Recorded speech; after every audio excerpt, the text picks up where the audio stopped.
La historia de la caricatura, de hecho, está en las diferentes revistas de caricatura sobre todo en el siglo XIX y en gran parte de lo que es el siglo XX. Las revistas de caricaturas funcionan con frecuencia como semilleros, es decir, ahí es donde empiezan muchos caricaturistas y ahí es donde florecen muchos de los talentos que después se van a otros periódicos. Si no existen esas revistas donde se empiezan a probar los nuevos, los aspirantes a caricaturistas, es muy difícil que los medios ya más los medios periodísticos que tienen espacios más probados, que tienen un público, que están más asentados, acepten a gente nueva, ¿no? Se me hace que es bueno, o sea, en la medida en que los caricaturistas dispongamos de espacios y además independientes, como que se desarrollan más sobre todo los jóvenes que empiezan a publicar y claro, empiezan como quien dice a tener su escuelita, ¿no? A hacer que de otra manera es muy difícil que se les dé, ¿no? Los grandes periódicos difícilmente abren espacios para los nuevos caricaturistas. Fue en el 94 que empecé a hacer cartón político. En ese mismo año apareció una revista que se llamó El Chahuistle y publicar en esa revista. Recuerdo que hice una historieta que era un Salinitas en paños menores con sus trajecitos para recortarlo y vestirlo. Y uno de los trajes era de preso, era el modelo Almoloy. Y eso se lo mandé a la gente del Chahuistle, al Fisgón. Hablé por teléfono con el Fisgón, le dije que yo hacía monitos y que quería publicar y se lo llevé y les gustó mucho. Entonces, salió publicado, supongo que por ahí de enero del 95.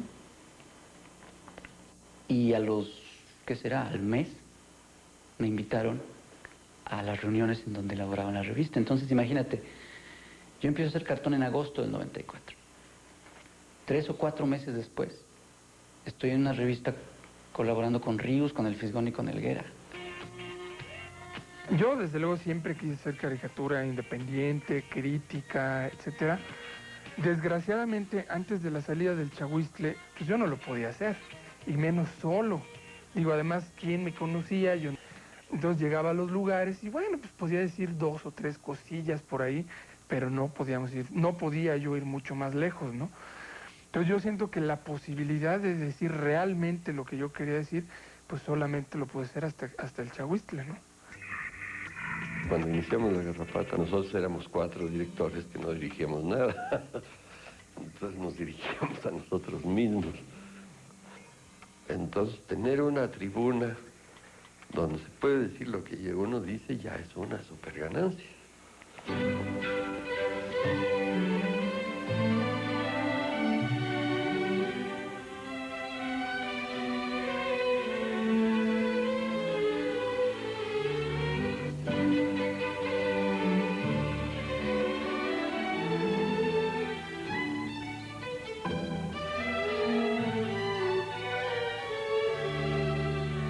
Las primeras revistas que tienen un impacto importante en la vida política nacional y que tienen también caricaturas salen a circulación con la llegada de Juárez al poder.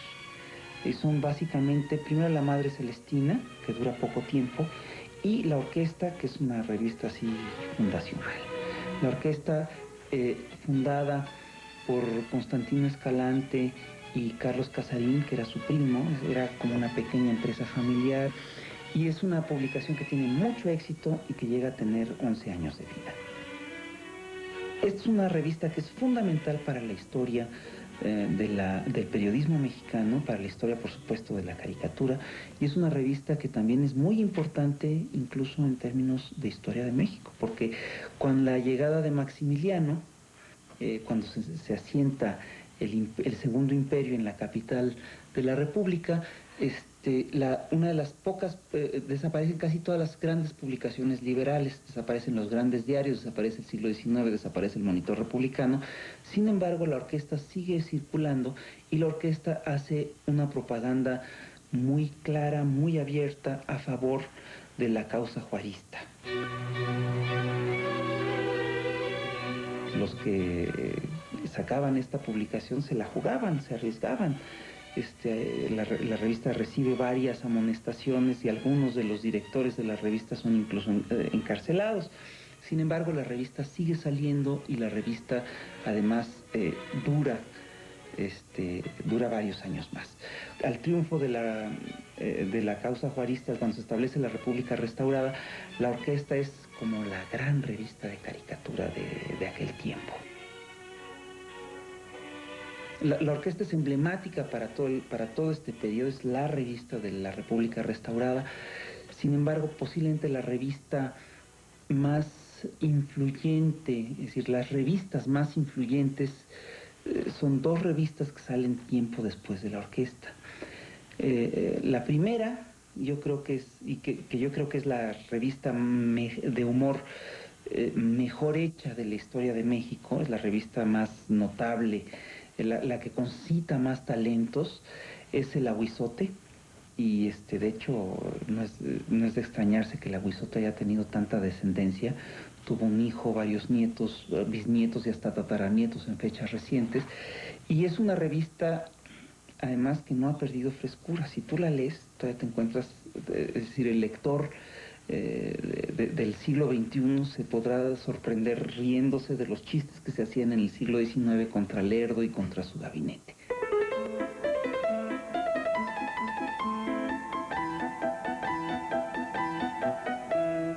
Esto se debe, entre otras cosas, a que la revista logra organizar un equipo de colaboradores absolutamente notable. En esta revista colaboran dos caricaturistas que se apoyan. Uno es José María Villasana, que es el que firma todas las caricaturas, y el otro es Jesús Tealamilla, que es un dibujante absolutamente fuera de serie, es un talento nato del dibujo, que apoya a Villasana en las partes difíciles de la composición. Y la revista también cuenta con el talento literario satírico de Vicente Riva Palacio, que además en ese momento, en ese periodo, está en su mejor tiempo, ¿no?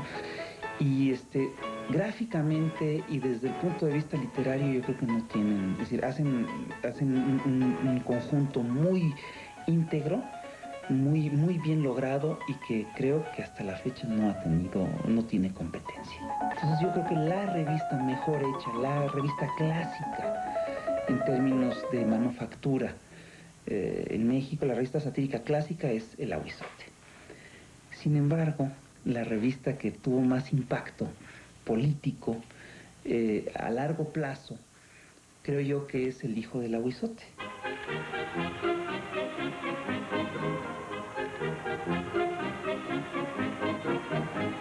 Está fundada originalmente por Vicente Riva Palacio y por Daniel Cabrera.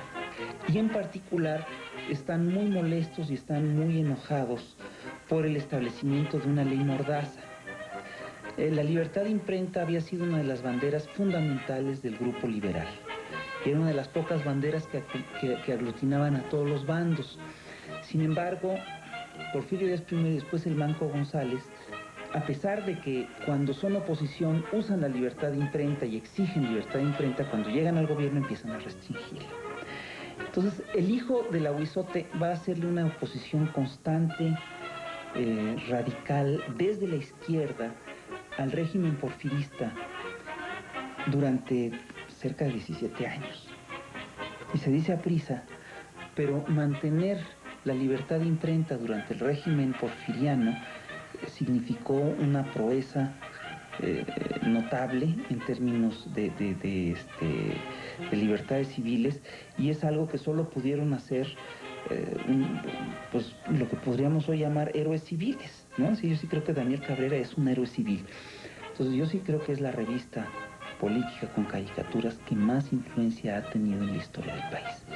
Yo sí creo que a muchos niveles la revolución de 1910 no sería entendible sin el antecedente que significó el Hijo del Ahuizote.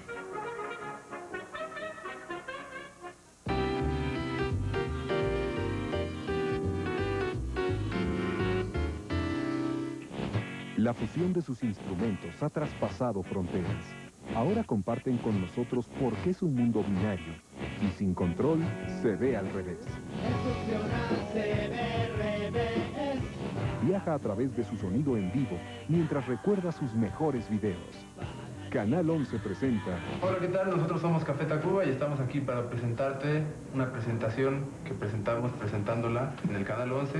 De Cuatro Caminos a Café Tacuba. Viernes, 10 de la noche. Pensaría que un hombre amó una vez con tal devoción como nunca otro hombre amará a una mujer. Fernando Luján recuerda el entusiasmo de hacer algo por gusto. Una comedia deliciosa con esa ironía, con ese sentido del humor. Acompáñalo en esta divertida experiencia en De Regreso al Teatro, que nos presenta Así mintió él al esposo de ella. Estreno, domingo 7:30 de la noche.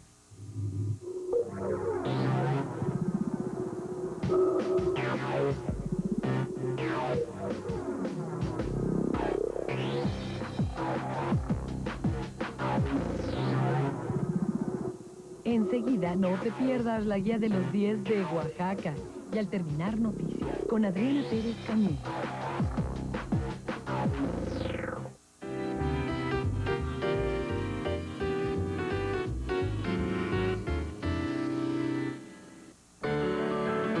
A lo largo del Hijo del Ahuizote, se va formando una nueva generación de periodistas a la sombra de Daniel Cabrera. Tal vez el más destacado de estos nuevos periodistas es el caricaturista Jesús Martínez Carrión, que después se desprende de Cabrera y funda El Colmillo Público, que es una revista que promueve directamente la insurrección antiporfirista. Esta revista está, entre otras cosas, detrás de la huelga de Cananea, lo cual implica además que los que sacaban esta publicación se la jugaban, se arriesgaban. Martínez Carrión, él murió en la cárcel de Belén.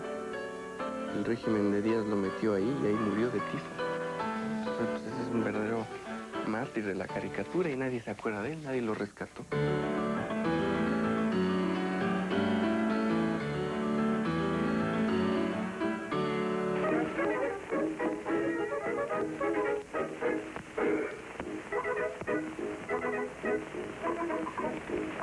El pobre señor Don Pancho tiene dolor de cabeza, no puede salir del rancho, porque es muy grande el dolor.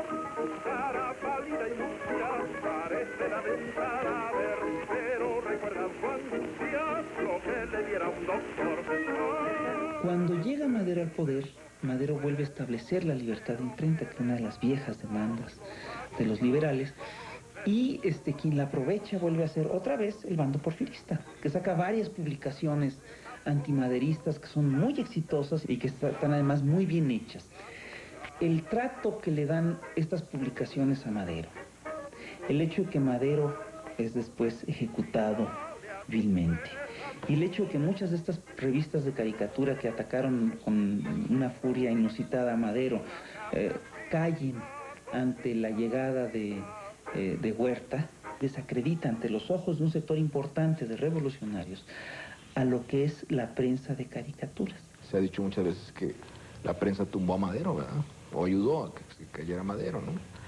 Y luego viene pues la etapa post-revolucionaria en donde se controlan a los caricaturistas, se controlan las publicaciones, se establece una especie de etapa de adormidera de los caricaturistas y surge toda esta escuela de la cual creo que ya solo queda Freire, del dibujo bonito, ¿no? El dibujo, todos salían bonitos los caricaturizados, ¿no? Y bueno, entra finalmente los 50 con la televisión, que es donde creo que ahí empieza otro cambio, y la etapa del 68, que yo creo que Ríos es el que abre a la caricatura moderna todas las posibilidades, ¿no? Yo digo que el abuelo de la caricatura moderna mexicana es Ríos, el padre es Naranjo, ¿no? La madre no sé, todavía estoy averiguando quién podrá ser. Un poco en broma y un poco en serio, y te digo en broma porque a él no le gusta que lo diga. Siento que en determinado momento hablar de la caricatura moderna se pudiera hablar de antes de Ríos y después de Ríos. Ríos es, seguramente ya te lo han dicho varias veces, es la tercera Secretaría de Educación Pública del país, ¿no? Yo soy caricaturista por haber leído durante toda mi infancia y adolescencia los 800 ejemplares de supermachos agachados y todo esto. La aparición de los supermachos fue así como una irrupción del pensamiento crítico en aquel charco estancado que era la prensa nacional. Ríos es uno de los primeros críticos del sistema que no es cínico, que trabaja desde una posición de izquierda radical, que tiene un método de crítica que es constante, y pues Ríos ha marcado varias generaciones, además porque incursiona y funda géneros nuevos como lo es la historieta política, didáctica, por lo menos los funda en México, ¿no? Era un producto diferente, era un producto nuevo. Quizá no fuera un producto muy bueno dentro de este mundo de la historieta, pero era algo diferente y era algo que yo sentía que la gente estaba esperando, que se utilizara la historieta para otros fines, no únicamente para entretener, sino para decir cosas. Y desde que yo empecé a hacer los supermachos, una de mis preocupaciones era esa, hacer una historieta diferente en donde la gente viera un poco reflejados sus problemas, que se viera identificado con los personajes. Yo recuerdo en esa época, cuando yo empezaba, debo tener 18, 19 años, la mayoría de los caricaturistas que yo veía tenían como una línea muy oficial, ¿no? Muy gobiernista. Y me llamaba mucho la atención la posición o las actitudes de Ríos, que además yo la veía como algo raro, algo diferente a lo que hacían casi todos en esa época.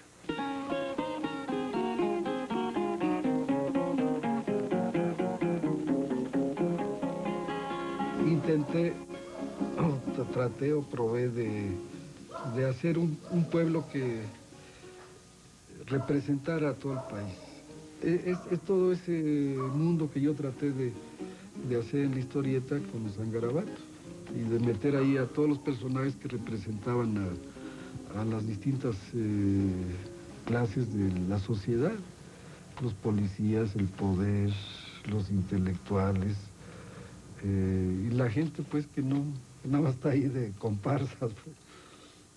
Y parece que dio resultado, pegó la historieta y al grado que el gobierno la quiso prohibir y acabaron por quitármela.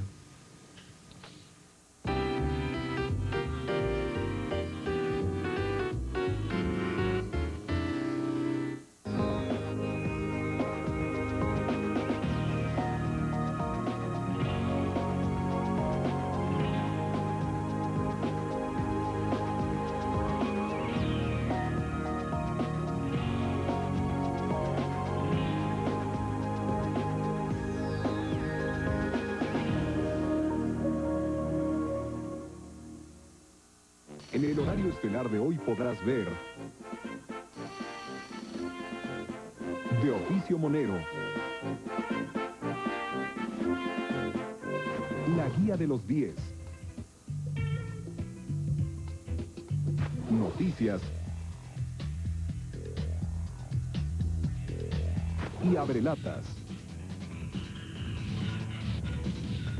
A las 8 de la noche comienza nuestro horario estelar. Fumar causa cáncer. La obesidad también lo puede causar. Con Prevenirse en el Seguro Social podemos actuar juntos para evitar las graves consecuencias del sobrepeso y la obesidad. La grasa acumulada en el abdomen es la que más daña tu salud. En las mujeres la cintura debe medir menos de 80 centímetros. Cuida que tu cintura mida menos que eso. Acude a tu clínica y éntrale a Prevenir. Ahí te diremos cómo. Y recuerda, más vale prevenir. Busca y lee la revista Tu Salud. En ella encontrarás consejos prácticos para toda la familia. Instituto Mexicano del Seguro Social, con oportunidades para que vivas mejor. El gobierno del cambio cumple.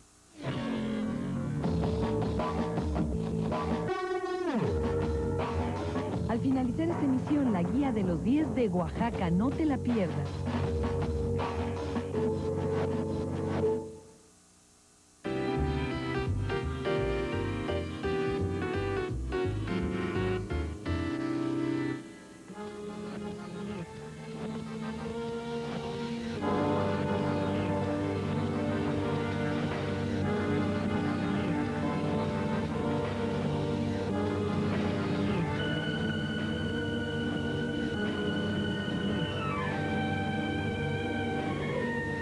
La experiencia de la Garrapata en su primera época era una experiencia de participar en una cosa que nosotros todos éramos conscientes que se convertía en algo histórico aquí en México. Cuando existía a nivel de pueblo en México la conciencia de que había vivido algo muy impresionante, muy dramático. Y la Garrapata pretendió registrar esa época y creo que en mucha medida lo logramos. La revista fue un poco así como la idea de poder hacer los trabajos que nos gustaban sin necesidad de estar expuestos a la censura. Y de hecho lo conseguimos porque en la revista, en aquella primera época, publicábamos lo que nosotros queríamos y las caricaturas y los textos que nosotros queríamos.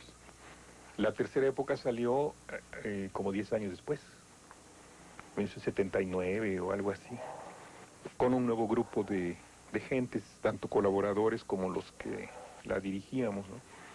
Y la mayor experiencia que yo saqué de la Garrapata fue que el humor se cansa. Y no estoy diciendo el humorista, sino el humor. Porque uno da en una temporada lo que hay que dar con muchos esfuerzos y después empieza a repetirse y a no salir de ciertos machotes o cartabones de lo que es el humor. En este tipo de cosas hay que hacer que una revista, matarla y sacar otra y matarla y sacar otra y matarla. Desgraciadamente la Garrapata termina, creo yo, por problemas internos y no es sino hasta el 94 que volvemos a sacar otra publicación, vuelve a salir una publicación crítica.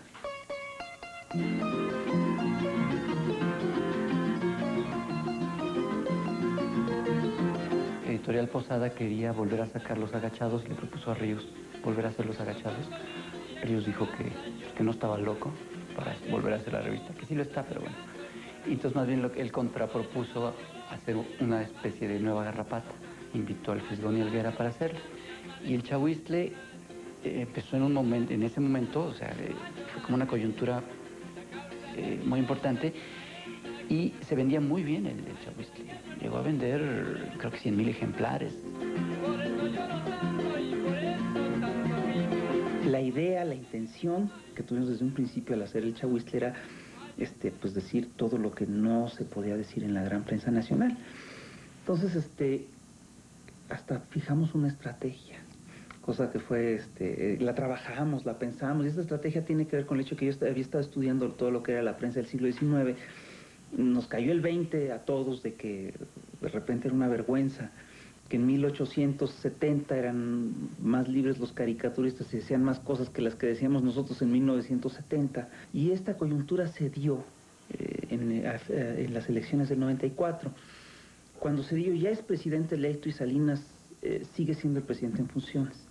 Resulta que en ese momento nos dimos cuenta que había un periodo muy corto en el cual Salinas ya no tenía todos los hilos del control. Y Zedillo todavía no los tenía. Entonces en ese momento sacamos en especial un número, que recuerdo que lo hicimos con temor, en el que contábamos todos los chistes que se contaban sobre Salinas en la calle, ¿no? Y nos lanzamos a fondo, dijimos un montón de cosas que no habíamos dicho nunca. Y nos fuimos a esperar a que nos a que nos cerraran la revista y que nos rompieran la cara. Y no pasó ni lo uno ni lo otro. Entonces, en el siguiente número, pues le volvimos a subir el volumen y dijimos más cosas las cosas que no nos habíamos atrevido a decir en ese primer número. Y ya cuando llega Zedillo y Zedillo toma el poder, pues ya le habíamos dicho tantas cosas que no tenía ningún caso que nos censurara. Ya la revista se había establecido. Es decir, el asunto de la libertad de imprenta es muy curioso. Basta con que una persona, con que un medio lo ejerza para que exista. En este sentido sí podríamos parafrasear la frase de Zapata: la libertad sí es de quien la trabaja, la libertad de expresión sí es de quien la trae. Entonces, si tú logras establecer estas libertades para ti, las estableces para todo el gremio. Por eso mí sí me da mucha risa que de repente Vicente Fox plantee que él es el que le ha dado a la prensa esta nueva libertad. Eso es totalmente ridículo, eso es una mentira. Es al revés, él usó esa libertad de prensa que nosotros abrimos para hacer su campaña en el 2000. Él nos debe más la presidencia a nosotros, a todos, y cuando digo nosotros me refiero a todo el gremio de periodistas que ha trabajado por abrir los márgenes de libertad de imprenta a este país, de lo que este gremio le debe a él en materia de libertad de imprenta. Esta libertad de imprenta era preexistente a su llegada, ya existía antes de que fuera presidente.